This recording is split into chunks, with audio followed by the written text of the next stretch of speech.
doctors. We thank God for doctors. Yes. We're saying there's a purpose and a plan for everything and everyone. So it's a blessing to see that here is another way. If someone is sitting out there and going, you know what, I've been racking my brain trying to figure out this isn't working and I have to do it because government regulations of what you have to do concerning resources and money nowadays and even in the past. But here's another opportunity for us to go somewhere else and do something, and maybe that can work together with that. And we're going to take a break in a minute, and so I want to talk more about the various programs you have, but also about how individuals can be introduced to or go to the organization, whether it's through doctors, whether it's just show up, I need help, or it's just a referral. So we'll be back in a couple of minutes to talk to you, as well as to be here with you on the program to talk more about Whispers of Hope Horse Farm on Good Neighbors.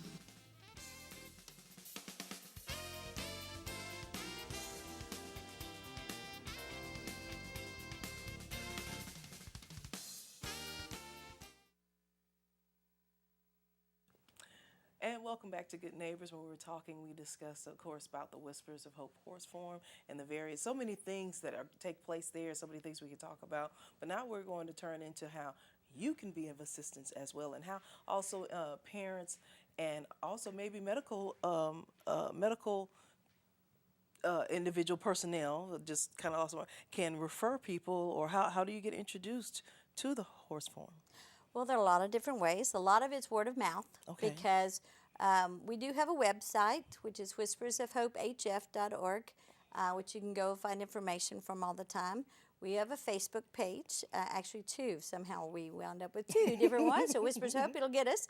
And then also we have a lot of individuals, parents that will tell about what their story was and how Okay. well their child benefited. So they're telling other friends on their Facebook and then telling other friends. So people are calling and asking how to. You can go on those websites, fill out the paperwork for a rider, send it in, and then we'll evaluate. You can have a physician refer you to us, or you can just be on this, see us here and say, hey, I want to interested, and give us a call. We are always available. We're work on a 6-week on, 2-week off session. Okay. Because that's the way we feel it works best for our program, our horses, and our kids. We do 6 weeks of therapy. They come anywhere from 30 minutes to an hour each week, 1 to 2 times a week. And we operate Tuesday through Saturday. So the children come from in the mornings. Junior volunteers start at 8 o'clock in the morning, there till 6, Wow. different times. We have homeschoolers, school children, as well as adults and others that help, feeding, watering, cleaning. We have some challenged adults that help with us. Great. That helps to give back for them. And then we have writing lessons all during the day, therapeutic writing classes. We have all different types of things that we can use, as well as, so it's 6 weeks on, 2 weeks off, and then they start back out. We have a summer camp program. We have summer camp programs are in June and July. This is how we make some of our money. Okay. We do programs for 6 to 9-year-olds, which is pretty tough. But so $125 a week is pretty reasonable, actually. They're there from 8 in the morning to 4 in the afternoon. They learn to feed, water, clean, take care of horses. Or they can do half a day if they're 6 to 9, but most of them don't want to. They want to stay the whole time. They want to stay the whole day. And then we have a 10 through 18-year-old camp, which is we average about 60 kids a day. It's a lot of kids there at the barn at a given time. But they learn about feeding, water, and cleaning, anatomy of a horse. When they get through with the week, they can tell you all the parts of every part of the horse, and they can know how to tack it up. They know how to begin riding with it. Okay, tack it up. Let's back up. Learn how to groom your horse, how to brush it, make it smooth correctly, pick out its feet to make sure there's no rocks or thorns or anything in their feet. Okay. Brush their mane and tail, halter them. Then you have to blanket their horse. You put the saddle blanket on, saddle properly, and then take the bridle out into the ring. We don't bridle on the rail, and we teach them to bridle later on, not the first week usually. But and they learn all of this. They learn all of this in the first week, $125. It's pretty reasonable. That's a lot. I'll be honest, we were $60. I'm talking about a lot that you learn. Yes, it is. It used to be $60, but we have some major programs going on, and we really have to build our new stalls. Our 20-stall barn is in desperate need. We Okay. are falling down around ourselves a little bit with our current stalls that are, I've lived there 32 years. Wow. So we need to build this new 20-stall barn. It's about a $285,000 project. So we're getting there, but it's taking some So time. anyone who Every has penny it is. So could all give. this. Anyone who wants You to want thinks your name on that about- barn? You just come on down. You can have your name on a barn. You want your name on a stall? We'll $2,500. We'll put your name on a stall. We need it to be safe and secure for all of it. Right now, junior volunteers and parents and some challenged children can help with the chores. But what a joy it'd be if you can walk straight into the barn and see all the horses. A wheelchair child, anyone, rain or shine, could walk down there and feed a horse. They have turntable feeders. They have automatic waters. And we're doing it safe and secure, but we also feel we want it to last for a while. Yeah, so you want to do it to the best. We do. We need it to be a safe, and you have to have certain levels because of challenged children. Yes, ma'am. So things cost a little bit more when you work with those Yeah, handles. people don't and realize things. that they're just thinking, "Oh, you're building a barn. It costs how much?" Okay, but we're doing this for a specific reason. Yes, and there are 20 stall barns. You've got to have hay rooms and feed rooms, first aid. You've got to have all the different things also to go with it, washout stalls, things like that. And so that's one of our biggest fundraisers is trying to find funds to build that But 20 people stall can barn. give at any time. People can give at any time for any reason. Okay. Our cost is about $785 every 10 days just for green.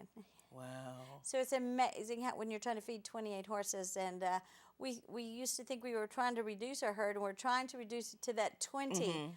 But it's very difficult because we need those horses for a Yes. lot of different reasons.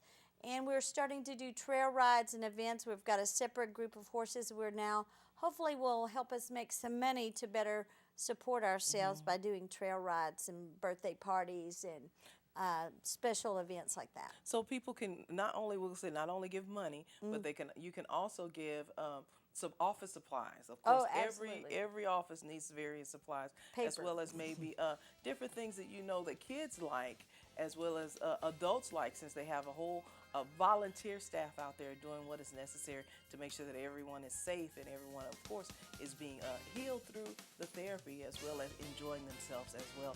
And we are enjoying ourselves so much. Time is running out. We'll come back right after this break and close out the program. But we, of course, have more to talk about and how you can get involved, as well as how you can be better informed concerning therapy at the Whispers of Hope Horse Farm.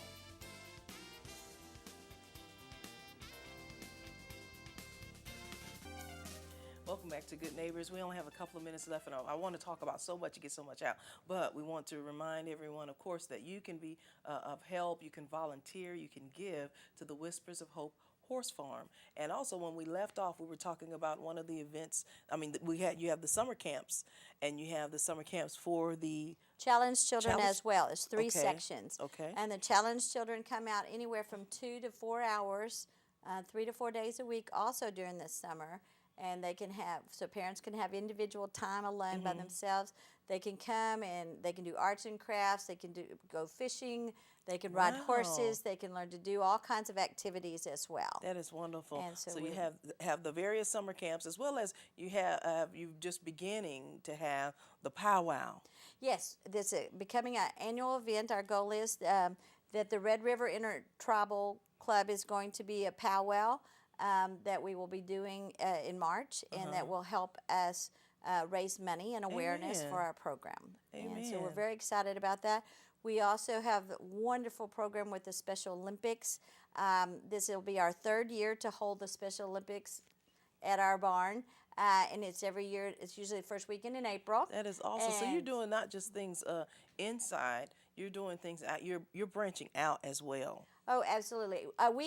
Our Special Olympics comes, our particular children, there's 20 of them that compete, but we have other facilities that come to our facility to actually compete and then go on to state and national level in Wow. equestrian Special Olympics. That is awesome. It is amazing. We also have in our local horse show association, Tabasha, Texas All Breed Horse Show Association, we have volunteers, junior volunteers, challenged children and beginner riders that are showing on our horses, so that our challenged children have an opportunity. A lot of these children can't play sports, can't do activities.